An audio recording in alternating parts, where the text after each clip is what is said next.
How do, Blues? Welcome to another episode number 5 of the podcast mini-series Once a Blue. This week, on this episode, joining me is the one and only second part of Double D, Dan Halifax. How you doing, mate? All right. He's going to be joining me here where we talk about a special player, and we're only choosing the one player with a Burnley tie. Obviously, with the previous episode we did Arsenal, and that is the one and only Super Joey Hart, as Dan always reminds me of him. So yeah, we're just going to talk about his City career, the highs and lows, and where we see him for the future. Obviously, today it was announced Burnley are going to be no longer extending his contract, so he'll be available as a free agent for any club, or if he decides to hang up his boots and become a coach somewhere. We just don't know, but we'll discuss that briefly at the end. But yeah, to start off with, obviously, goalkeeper, English. He signed for us all the way back in 2006. For initial fee around about 600,000, rising to 1.5 million if clauses were met. However, former City chairman John Wardle later said the fee was only 100,000. Decent. I always thought it was 300,000, and obviously it came out it was 600,000, and then in 2012 John came out and said 100,000. So I don't really know which one to believe. No.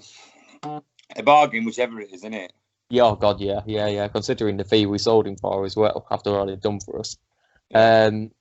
Obviously, while he was at Shrewsbury, he caught the eye of former City goalkeeping coach Tim Flowers, who scouted him there and said, we need to sign him, basically. So he eventually signed for us, made his debut on the 14th of October 2006 against Sheffield United in a 0-0 game. Not bad for your debut. I can't remember that, though, if I'm brutally honest. You know, well, 0-0. I don't think anyone really remembers them. No. To be fair, you probably had a skinful before I had the game, though. Didn't you? Yes, I probably did. But of course, that Hart was only that was very, very few appearances. I think that was his only appearance in the first part of the career at City, and in 2007 he began the first of his 2 loan spells, in which one of them was at Tranmere, and of course the other one Blackpool, where he only made up to, I think it was about 11 appearances in total between the both teams, but he still, the games he played, he played all right.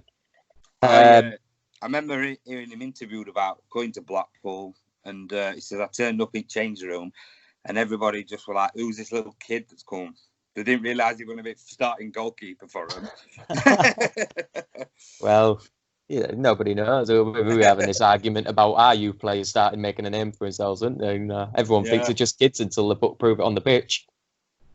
Yeah, but I will say, though, with keepers, he's hard to break in as a keeper, innit? Yeah. Especially with a team like City. I mean, we were discussing it. I think me and Tom were discussing it on Wednesday during the Arsenal live, saying City have just been graced by some fantastic goalkeepers, even in the most recent years. So any goalkeeper, even second string goalkeeper, is going to struggle getting a game. Yeah, you know, it worked out for him in the end. Yeah. But yeah, that was enough for him. In 2007, Sven named Hart as his number 1 goalkeeper ahead of Isaacson. You remember him? Yeah, you know, I always liked him. Well, he was shit, but I always liked him. I don't know why. I think it was... He was injury prone, though, wasn't he? He always seemed to be injured. Yeah. Well, again, it worked out for Hart, though, didn't it? Like you said, it was hard to break through injuries, as horrible as it sounds. We don't wish injuries on anybody. It was a silver lining for him, if you say. Yeah. But yeah, he... one of his first appearances was against Newcastle of the 2007-8 campaign, and Sven went on to say that Joe Hart would eventually become an England international. He did eventually become an international. Can you remember how long after Sven made them comments that he did? I'd say a good few years. He's got to be playing for us, because did he displace Paul Robinson? He did eventually, yeah. But it was 2007. when he made that against Trinidad and Tobago. 1 month Right. after Sven said he would be an international player. Made his first team debut 1 month after. Sven obviously saw it coming. I mean, we all did. He had the hype, but yeah, I don't think he was expecting it to be as soon as that. But yeah, it was against Trinidad and Tobago. And then, thing is, Hart was. What would you say up until we signed Given, Hart was a future number one for the years to come? Did he do enough for you in that opening period? That Sven season, yeah. But I remember him before that when Kasper Schmeichel were getting over him. And Joe Hart were actually the senior keeper of the two. And I remember thinking, well, if he's getting over him, he's going to get no chance. You know what I mean? Back then, I'd have never thought he'd gone on to have a career he did. But when Sven brought him in, I thought he was a top goalkeeper then. And then when Mark Hughes brought Shay Given in, don't get me wrong, great keeper Shay Given, great nice bloke and all. But he was like a buy for the buying sake for me. Yeah. I mean, I know Chris loves Mark Hughes and that, but and like I say, Shay ground out a decent career with us, but I mean, we could have lost Joe Hart really with that. He might have said, "Okay, I'm going then." So, but yeah, at that time, when obviously Given came in, he was down the pecking order. Aston Villa were favourites to sign him on a permanent spell. So imagine how his career would turn out if that had happened. But yeah, of course, when Given came in 2009, Hart eventually went to play for Birmingham City for the year in their first season back in the top flight, and he actually got Player of the Year for them. Yeah, he had a fantastic season for him at such a young age as well. Yeah. I remember that he was brilliant goalkeeper for Birmingham, and I remember people like going, "He's a rate. Have you seen that young lad playing for Birmingham? He's a rate keeper." Him, and I'm like, "Yeah, he's fucking on loan from us." No, he load of people now though. You talk about Birmingham, and you just think, "Oh yeah, he went on loan." Nobody actually realised how good he was for them. Yeah, he was min. I remember a game against Man United. I watched it, and he were absolutely outstanding, Joe. Yeah, that was the 1-0 loss. So. I can't remember their score, but I remember watching him thinking, "Fucking hell, he's a great keeper." Because I mean, Shay were a good keeper, but he had a bollock in him, didn't he? He always used to drop a bollock. Yeah, I mean that whole City game that I keep referring to, only for the bad reasons. I mean, everyone's heard the story a billion times. I'm not the biggest fan of Shay Given in a personal sense after that whole City game. He told me to fuck off. So we're not getting into that one, but no, yeah, he had the tendency to drop the ball. But what keeper doesn't, you know? No. But yeah, but it shines a light more.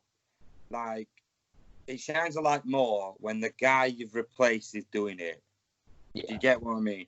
Say we had that. Still had Isaacson injury all the time.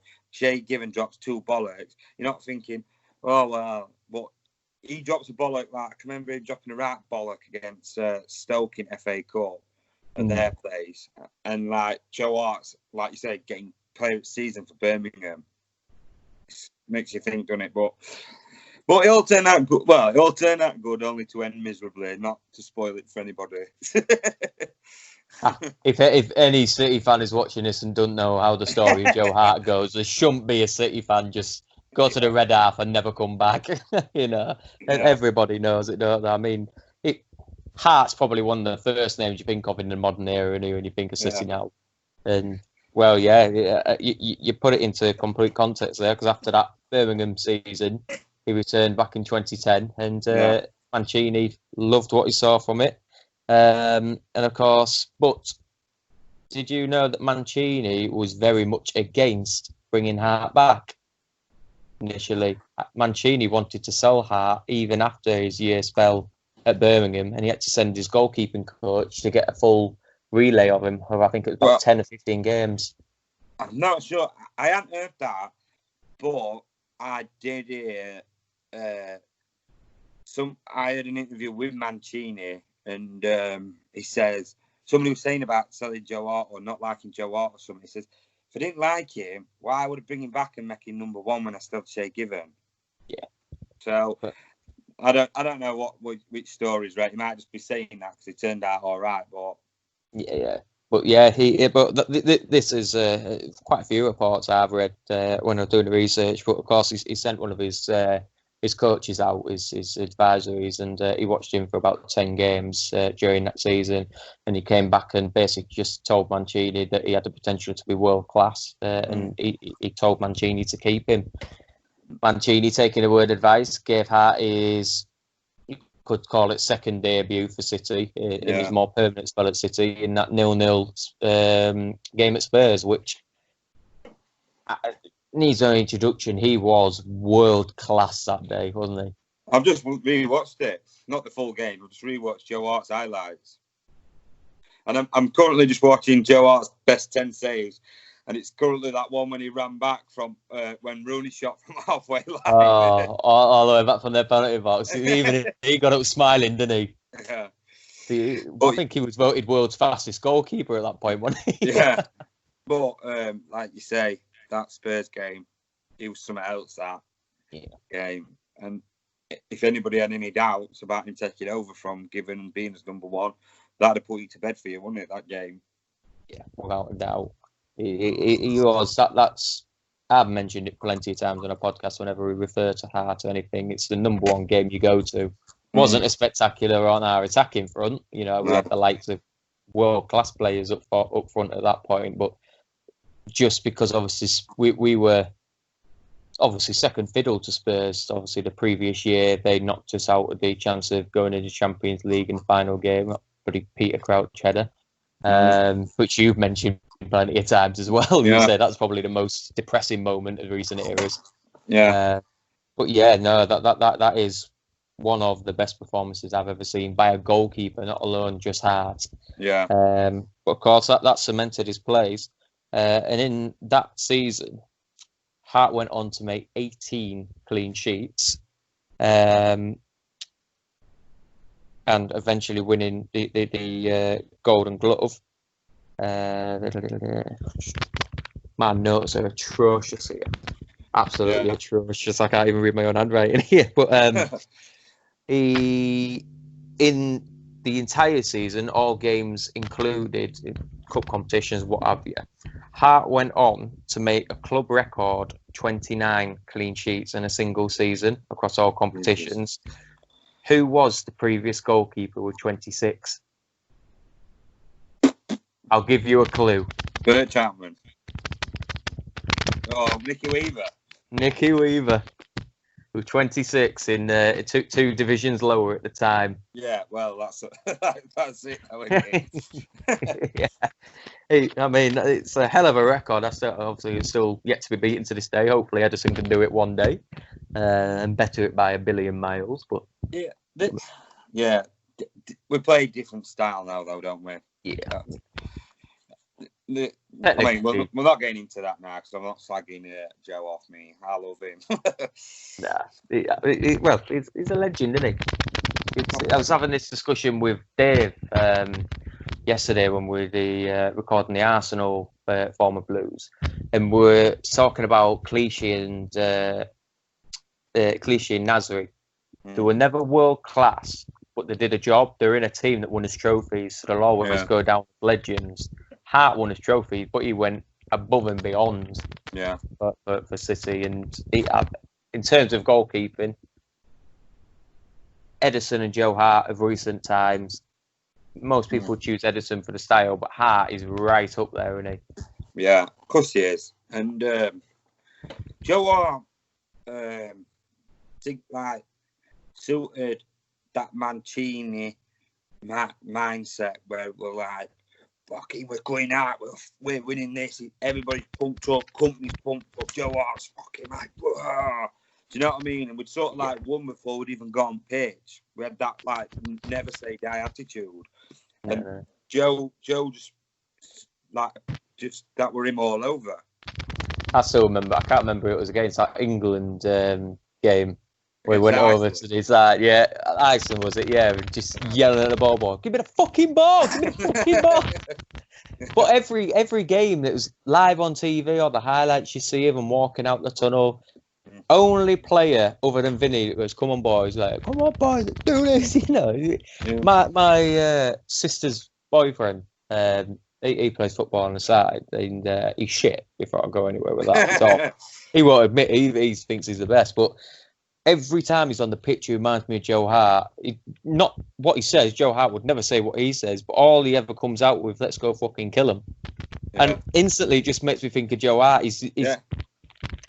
I mean, we have this discussion out of us lot of the admin team that we miss that vocal point in the dressing room, and he was one of them. He was a main catalyst of the vocal side of it, and he was a big loss, obviously, when he left.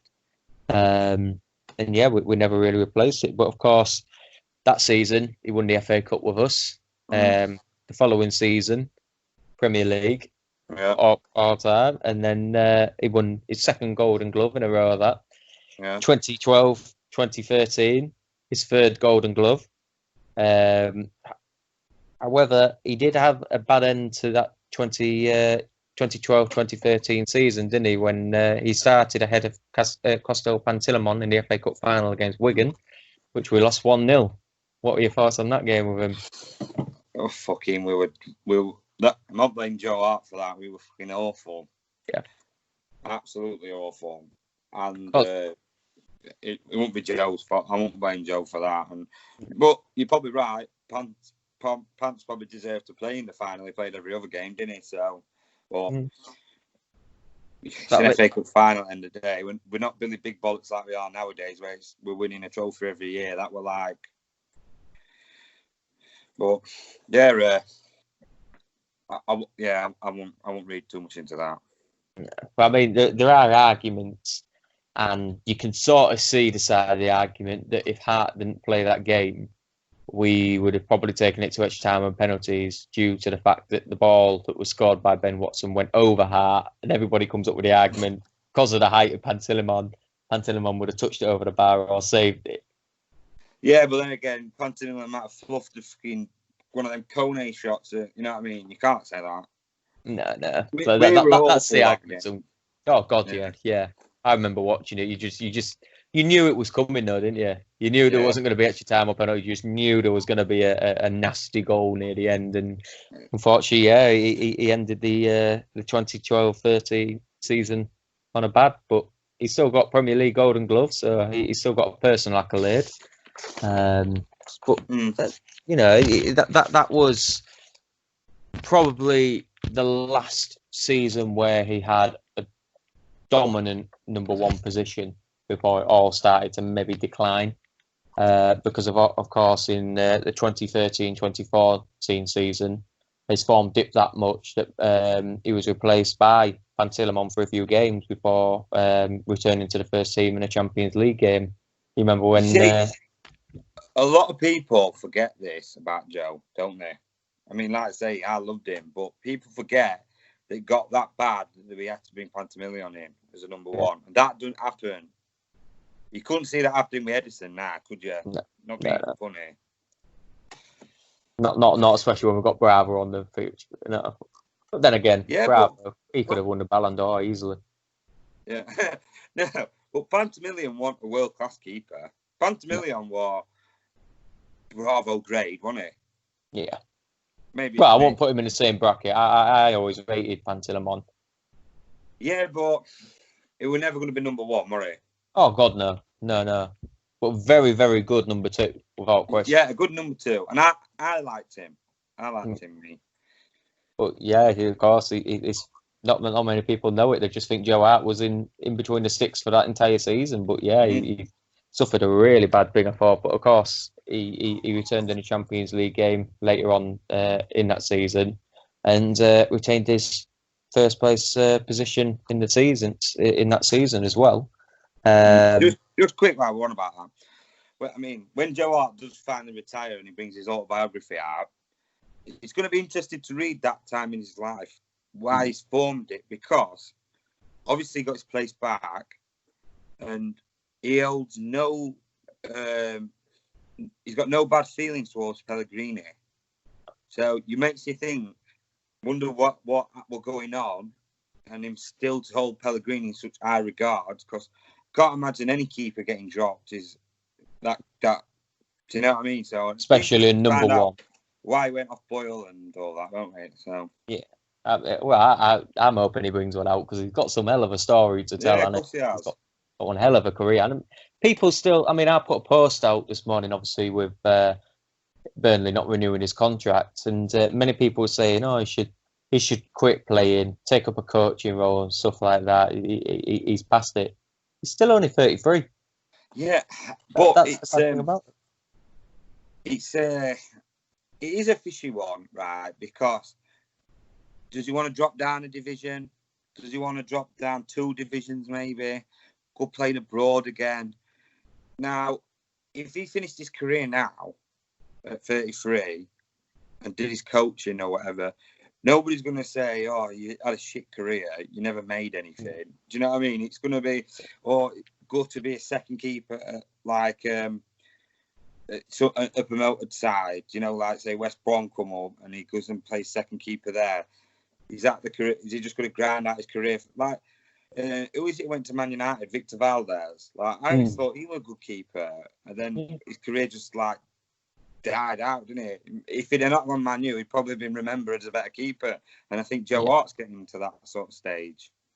Yeah, I mean, that is perfect case study to use. I mean, I agree. Valdez is probably one of Barcelona's greatest goalkeepers at the time, and I think we're all a bit surprised when United signed him, especially with the amount of games that he played for United as well. But that aside, but there were some people and some reports that because of Dean Henderson being promised a chance at first choice next season for United, Sheffield United were interested in bringing Hart in. Oh, how would you see that? We're going out around Sheffield every weekend trying to find him. You know he's going out of a Tuesday club, isn't it? Yeah. I tell you what, though, it wouldn't. I don't think that would be a bad move for him. No. But Sheffield United, I think, are just behind Liverpool with the fewest goals conceded this year for a Premier League team. I bet yes, today's done him a bit. Now he conceded today, didn't but I think that stat was prior to the 3-0 thrashing in Newcastle today, without a doubt. But they are a defensive team and they're very, very strong defensively. Maybe that could be. Go on. I was going to say though, it's how many games is he going to play playing for Sheffield? I know Sheffield's had a good season this season, and they are in FA Cup still, right? But they might get Euro, but they might not. So if they don't get Euro, they're not going to go for. I don't think they'd be going for FA Cup because the next season they'll just be. We're going to have to stay up. That's going to be the main target next season for him. Is he going to get many games? Because he's not going to place Dean Henderson as number one. Let's be brutally honest. That's what I mean.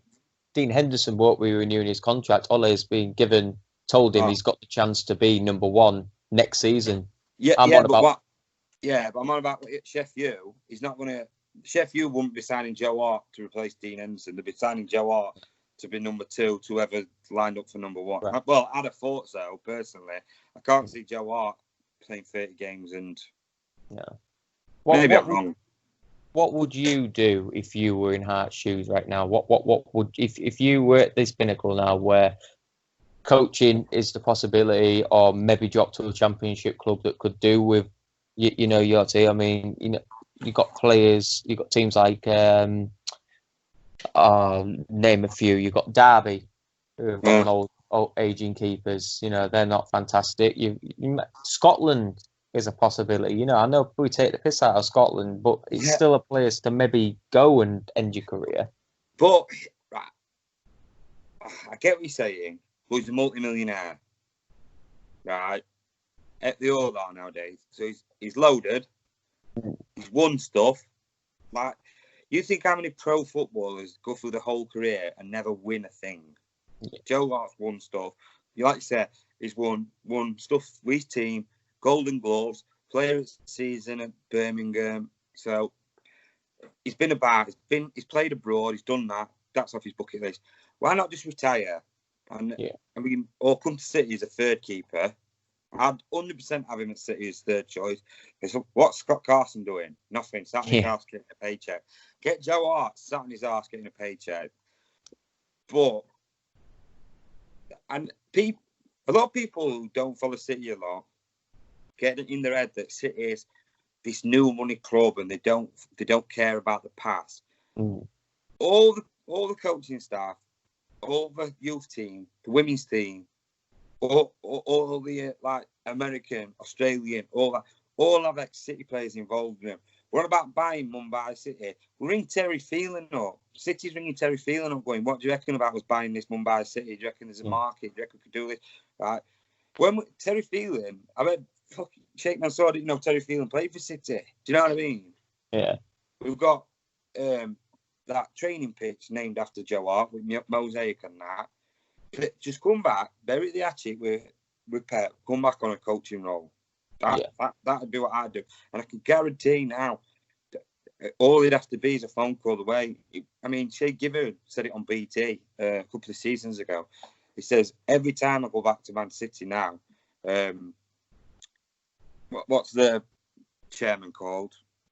Caldoon.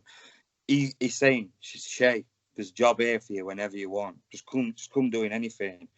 They don't forget the players. No. Why not? Don't be bitter about what happened. No. I think that's what many people are hindering it on, because everybody you speak to, the ones who say you should return as a coach or a third choice, always bring it back to the Pep saga. I don't believe in it, that it was a falling out between him and Pep. I think it was just every manager's got a philosophy of the way they want to play. Joe Hart, as much as he was a fantastic keeper in his time at City, he wasn't the keeper that Pep wanted. We've got to respect that. He wasn't the style of keeper Pep wanted. We've got to respect that. Pep's the manager, end of. Joe Hart was just a player, albeit a very good player. Yeah, and a legend. And a legend, yeah. And I think people have just got to work past that whole thing that, yes, there may have been personal issues, but that aside, there were professionals at the time. He had to respect what Pep wanted. Now, I don't think there was any love lost. Hart is a very switched-on player for this modern generation of footballer. He's so down to earth, it's unbelievable. I think if he got the phone call, he would. Even if he was third choice. And like you say, earn a wage third choice, help the young lads come in. You know, we've had some young keepers coming through the mix, such as we've got Grimshaw currently, Murrich, I don't think Angus Gunn. I don't think that Grimshaw's going to make it. I've met him, right, and I'm only short, and he was about the same size as me, and he was right dainty, and I just can't. It just be like Pickford with little arms. No offense, Grimshaw, if you ever listened to this, pal, no hard feelings. I had a picture and had a chat with you, but I don't think you're going to cut it, mate. End his City career before he's even had a real crack. But yeah, he still loves you, don't worry. Yeah. Just on that though, Dan, people get it in their head, like these footballers. I listened to Peter Crouch's podcast the other day, and he was like, people get these ideas what footballers are like by how the playing style is and by what the media says, and 90% of it is bullshit. Yeah. Like, if you look at like when Mancini came in, he fobbed Craig Bellamy off, didn't he? Everybody like, why are you fobbing Bellamy off? Oh well, he was disrupting dressing room. I heard the same rumour with Joe Hart. Joe Hart wasn't happy with what had happened with Pellegrini, and he were a big voice in the dressing room. Now, your new manager, you're probably going to have, like, especially with Pep, he's probably thinking, I'm changing the whole playing style. It's going to be a rude awakening. I don't need a big Joe Hart being like, fucking shit, this ball prick. You know what I mean? And then it makes it so much harder. So I just think it was the right time for the club for him to move on. Yeah. Like you said, why hinder a career as well? I mean, it did eventually go downhill. Would you have made the moves he did when he left City, i.e. the loans I know nobody wanted him on a permanent basis at the time, but the loans to Reno and West Ham before moving to Burnley, did you think that was the right decision for him to maybe try and rejuvenate his career, or should he have waited? I put myself as if this were going to be my career, right? And if I were a pro footballer, I'd have probably thought, I'd get a year or two in a foreign league. Not a couple of years before that, he got married in Italy. Joe Hart, and I think it was near Torino. So he's obviously been to the place. Him and his missus, they must have decided it. Like people go, why did City send him there? They don't go, right, Joe, your bags are packed, get you sent off court. He'll have picked where he wanted to go. Not like, oh, go and ring them up, but there'll have been offers, and he'll have picked Torino. Why not just go and have a season playing abroad? Like Mika Richard said about it when he went to Fiorentina, just a new experience just to try it out. And if that were me, I'd be doing the same. I'd have just tried it out. Now, the West Ham, I'm surprised West Ham didn't sign him. Because he did all right for them. I think, he did all right for them. I've just been, it's just come up. Joe Hart's best saves for West Ham. He looked like he did all right on video anyway. Well, yeah, I mean, was Fabianski at West Ham when Hart was there? I don't think so. I think you were Fabianski at Bournemouth or Southampton. Do you know? I don't know. I can't remember, but I don't think so. Swansea. But why go Burnley? Burnley's got 2 okay keepers anyway. He was never going to get a chance. I mean, he played against us, didn't he? And conceded 5. Yeah, we won't bring that into just in case Joe's watching. We, again, with Grimshaw, Joe, we love you as much as it dissing you in some aspects. We love you, but Joe, just say what you want about my beard and that. I don't care, mate. Before we get on to his inevitable departure, going back to the 2013-14 season, he broke a English goalkeeping record against Barcelona. You remember that game? Yes. Is that when he saved the penalty? Saved the penalty by Messi, but he also broke a English goalkeeping record for the most saves of 10 in a single game, including that penalty save. All right. And a number of 10 saves for an English keeper in the Champions League, including saving a penalty for Messi. I mean, I can't for the life of... I always remember the 3-1 against Barcelona. I can't for the life of me remember that game. I don't even know what the score was. Yeah, but in terms of the score, I think it was a 2-1 loss. I'm not 100% sure. Yeah. But yeah, that was a highlight of his career, you'd say. Well, saving a penalty against Messi for any goalkeeper is a highlight for the career, really, isn't it? Yeah, but that's what even if it was a penalty. Why drop down to Championship and be saving a penalty from fucking Gary Medine or someone like that?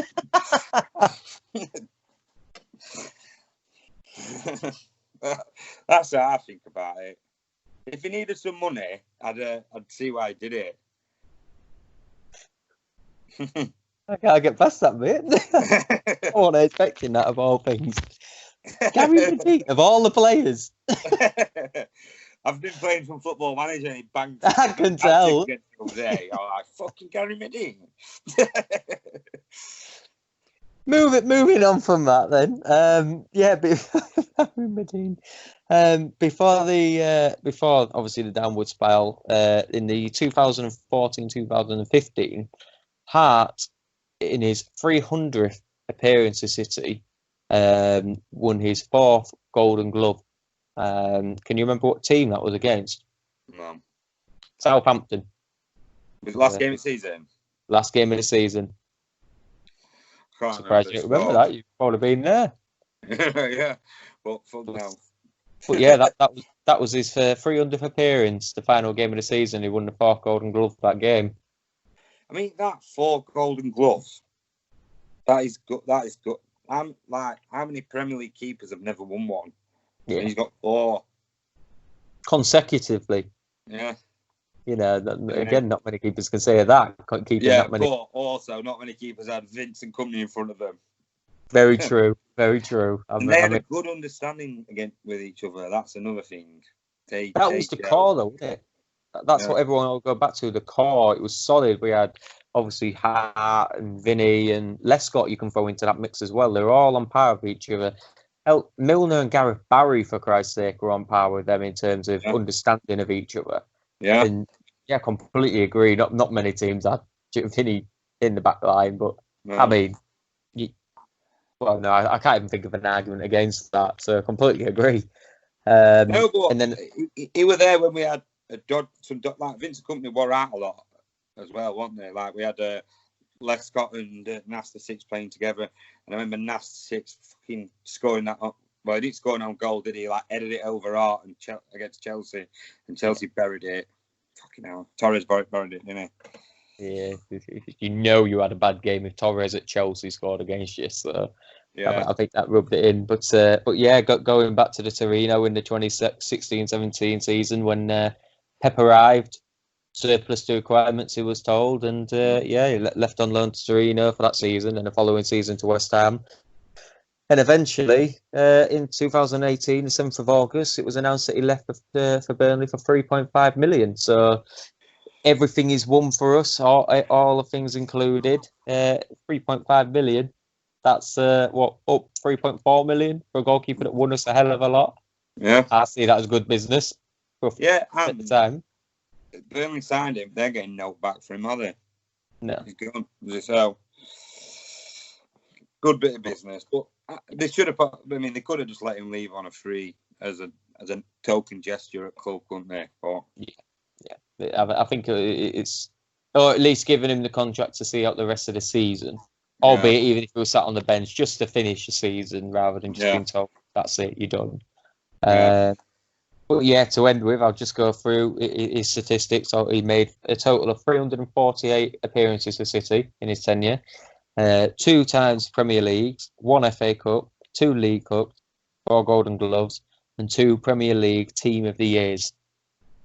Not a bad resume for a keeper, even if he was to end his career now. And I mean, yeah, that says it for me. So I'll give you the honours of the final words about Joe Hart at City. Just grab him in one word and explain. Legend. That's the only thing I can say. What a legend. And he's still a legend. And I'd love him back at my club doing anything. Yeah. Even if he's just stood around having a chat with fans. I think he's a true Man City legend. And I mean, but he's doing well on BT, and he always sticks up for City and goalkeepers union. It's nice to see, though, isn't it? Nowadays, we've got that core of City coming through onto the TV channels, such as Richards and Hart and Dunn. We're finally getting a few City players on screens, and we're not stuck with bloody Carragher and Neville all the time, or Souness or whatever, Roy Keane, and just boring farts. At least, especially with Hart, he's passionate about it every time he comments. So it's fantastic, and I couldn't have ended it any better with the word legend. So, yeah, Blues. That is Super Joey Hart, and of course, I don't know if Dan wants to end it with the song, but I doubt that very much. Yeah, I'll do it. Right. Well, in that case, I'll say our goodbyes, and thanks for coming on. And remember, Blues, prior to ending this, before you want to tear out your goals, please remember to give us a like, subscribe, share any content, comment on any content. We try and get through as many comments as we can, and your shares, your likes, and your comments, subscriptions, everything means the world to us. It helps us build up our portfolios and helps us make podcasts 10 times better for you. So remember to click those buttons. So without further ado, thanks again for joining me, Dan. Take it away, my lad. I ain't got my orchestra with me, but I'll say the first time I heard this song properly getting belted out was Aston Villa away. I think it was Yaya Toure scored for us to win us game. I can't remember what season it was. It was the season when we had that blue shirt with like the dark collar. Do you remember? Light blue, and then the away kit were like a dark one that were like gold writing in a collar. Anyway, I'll just get on with the song. Take it away. Don't sell Joe Hart, Super Joey Hart. I just don't think you understand that if you sell Joe Hart, Super Joey Hart, you'll have a fucking riot on your hands. 1, 2, 3, 4. Right, I'll see you later, Blues. The X Factor is calling for you. It really is. No. But again, thanks for joining me, Dan, and take care. And take care, Blues. See you later. City till we die. Take care, mate.